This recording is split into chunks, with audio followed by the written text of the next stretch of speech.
Bonjour. Aujourd'hui, nul besoin de prendre l'avion pour participer à un quelconque safari. En effet, dans vos jardins, tout un univers bien vivant est à découvrir. D'autant que la grande variété des espèces est toujours un indicateur précieux de la bonne santé du milieu. Pour le plaisir des yeux, nous vous invitons ici à la rencontre de ces hôtes minuscules qui habitent en toute discrétion notre jardin du Tarn-et-Garonne. De merveilleux pensionnaires que nous devons impérativement protéger. Pour le confort de nos petits amis, nous avons choisi de conserver dans notre jardin le maximum de plantes sauvages, en privilégiant une prairie permanente traversée par des chemins légèrement tondus. Quant à elles, les herbes coupées servent de paillis qui protègent les plantes cultivées de la sécheresse, tandis que les branches taillées sont disposées en fagots au pied des arbres pour servir d'abri aux insectes. N'oublions jamais que préserver les insectes, c'est protéger l'ensemble de la biodiversité, car ils sont les pièces essentielles du bon fonctionnement des écosystèmes qui nous entourent. Alors, tendez l'oreille, observez, vous avez à portée de regard un incroyable microcosmos qui s'offre à vous, dans vos jardins ou sur les bords des chemins. Les papillons sont irrésistiblement séduits par ce monde floral. Nous avons également privilégié des massifs spontanés de scabieuses qui fascinent un maximum d'insectes.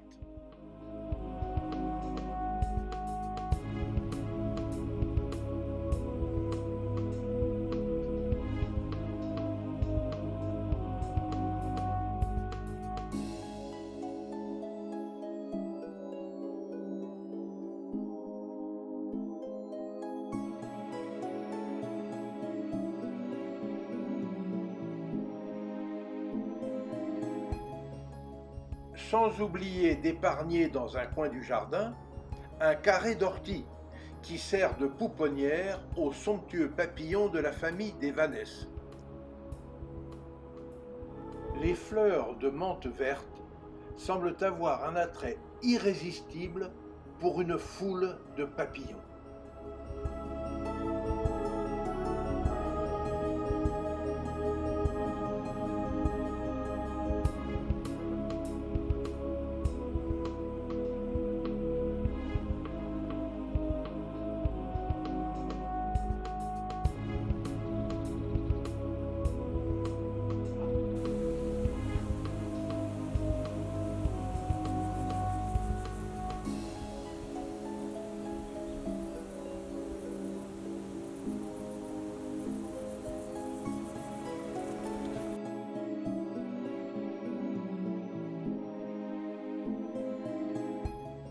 Parmi les plantes cultivées, quelques rosiers parfumés particulièrement mellifères aguichent toute une foule d'invertébrés.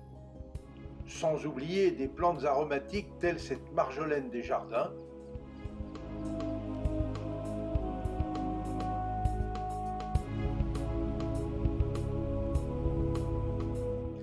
la facélie, les lavandes. À noter également le bien nommé arbre à papillons, le buddleia du père David, ramené de Chine par celui-ci. L'arbre au poivre des moines, Vitex agnus cacti. Le Caryoptérix au feuillage parfumé.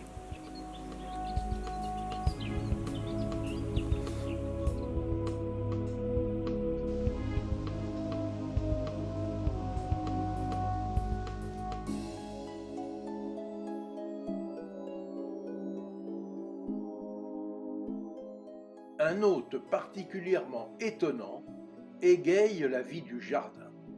C'est le morosphinx qui butine en vol comme un oiseau-mouche.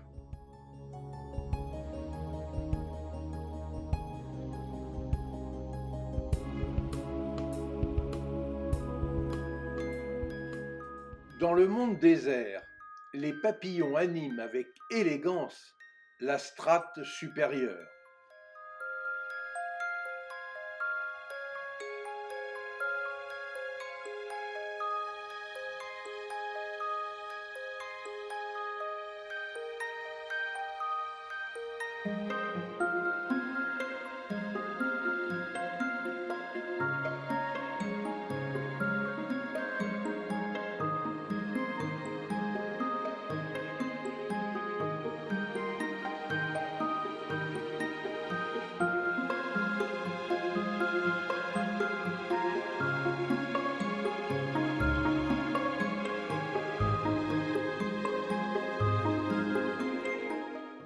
Après leur premier envol, juste extraites de leur exuvie, les libellules nous enchantent par leurs incessants balais aériens. Et ces as de la voltige gardent toujours leurs ailes déployées. Cet insecte volant est doté de 3 paires de pattes et de 2 paires d'ailes transparentes à nervures. La libellule mesure jusqu'à 7 cm de long pour une envergure pouvant atteindre 11 cm. Et, de nos jours, plus de 5000 espèces sont recensées au niveau mondial, dont 90 en France métropolitaine. Il faut rappeler que l'ancêtre des libellules actuelles était une géante qui vivait il y a 300 millions d'années dans les immenses forêts équatoriales recouvrant, à cette époque, le centre de la France. En ce temps-là, Meganeura monii mesurait 40 cm de long pour 70 cm d'envergure, et c'est l'un des plus grands insectes connus à ce jour.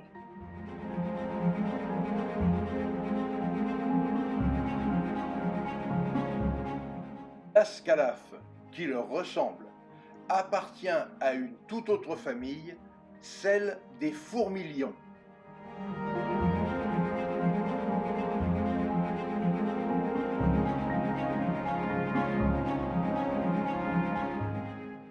Très utile et même indispensable à notre survie, les bourdons et les abeilles sauvages sont d'excellents pollinisateurs des fleurs qu'ils butinent depuis des millénaires. Et rappelons que sans ces précieux mais discrets collaborateurs, notre monde serait voué à sa perte.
Les buissons abritent le nid en papier des guêpes polistes qu'il est conseillé de garder à distance sous peine de représailles. Véritables architectes des temps modernes et bâtisseurs insatiables, les frelons sont des hôtes paisibles si on les laisse en paix. D'ailleurs, nous avons même pu assister à l'un de leurs banquets alors qu'ils se délectaient à satiété de la sève d'une branche de frêne.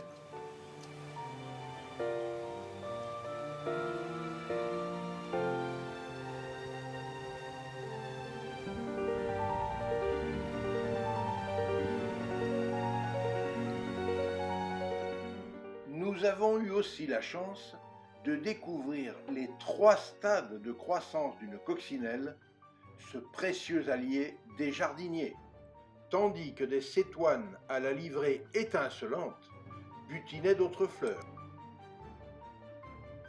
Diverses punaises de jardin aux multiples robes nous rappellent combien la nature est généreuse dans sa palette de couleurs.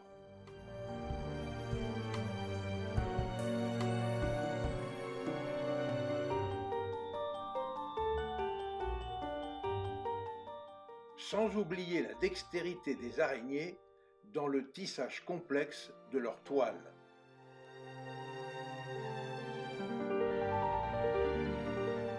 Tandis que d'autres, très mimétiques, se tiennent à l'affût d'insectes imprudents. Les hautes herbes sauvages abritent les élégantes menthes religieuses et leurs cousines, les empuses.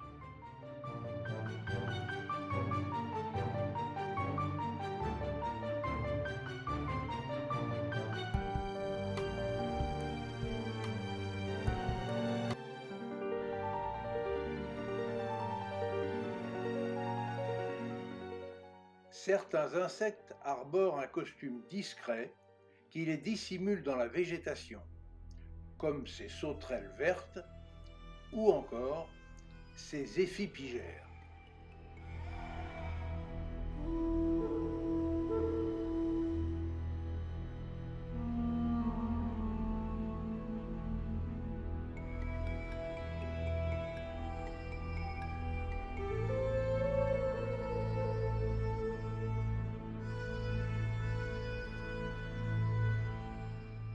Quant à lui, le phasme adopte avec talent la silhouette d'une brindille.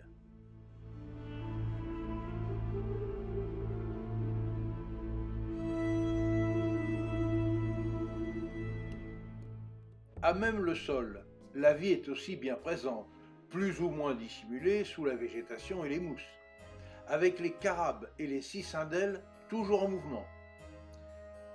Les impressionnants lucanes cerfs-volants, l'imposant scarabée rhinocéros, la dynamique guêpe fouisseuse,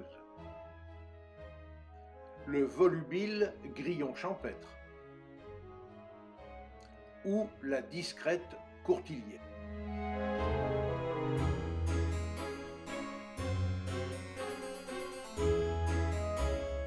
Puis, l'immuable horloge du temps sonne l'heure du crépuscule. C'est alors la nuit qui enveloppe doucement la nature de sa grande cape sombre et, tandis que les hôtes de la journée regagnent leur pénate en silence, de noctambules lilliputiens prennent le relais, en fanfare, comme à l'accoutumée. Justement, un éclair vert attire notre regard, et nous découvrons un méconème fragile, surnommé la sauterelle tambourineuse. Un être très utile dans les jardins grâce à sa nourriture composée de pucerons et d'alerodes.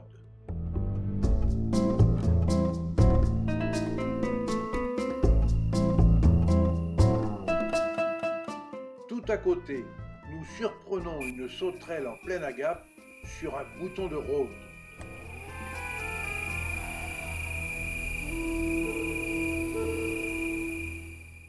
Non loin d'une congénère qui semble nous observer, immobile, comme statufiée, apparemment hypnotisée par les stridulations d'une bande de grillons d'Italie en goguette, reconnaissables à leurs longues antennes et leurs ailes aux reflets d'argent qui les parent d'une livrée étincelante.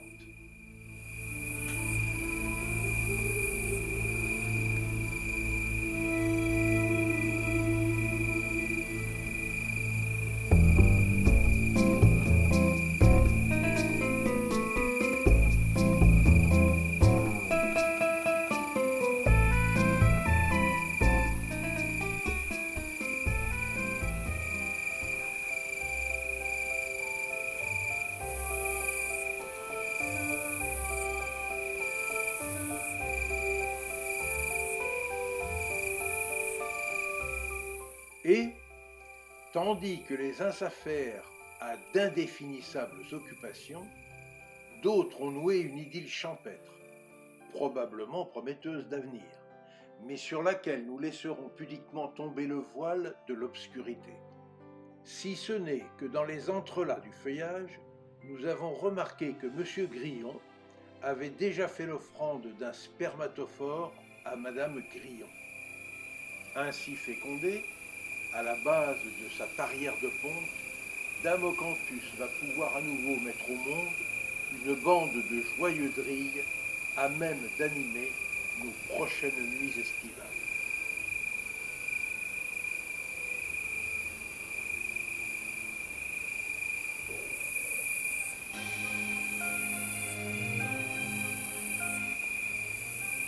Le concert nocturne redouble d'intensité.